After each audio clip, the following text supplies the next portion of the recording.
Hi everyone, and welcome to my review of the Apple iPad 9th generation. I've been using this tablet for 2 years now, and I'm here to tell you why I think it's still a great option in 2023.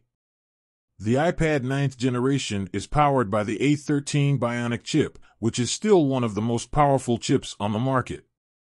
This means that it can handle anything you throw at it, from basic tasks like web browsing and email to more demanding tasks like gaming and video editing. The iPad 9th generation also has a 10.2-inch Retina display, which is sharp and clear.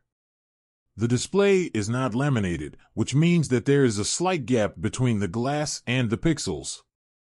However, this is not a major issue, and it does not affect the overall viewing experience. The iPad 9th generation comes with 64 GB or 256 GB of storage, so you can choose the option that best suits your needs. It also has a 10-hour battery life, which is more than enough for a full day of use. There are many things to love about the iPad 9th generation. Here are a few of the highlights. Powerful A13 Bionic chip. Sharp and clear 10.2-inch Retina display. Long battery life.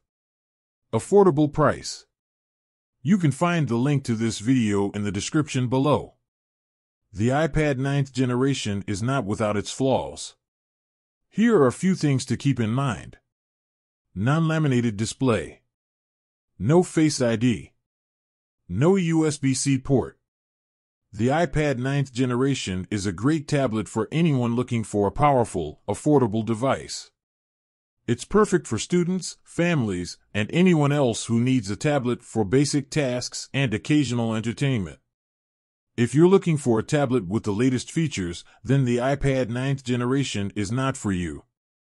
However, if you're looking for a great tablet that won't break the bank, then the iPad 9th generation is a great option.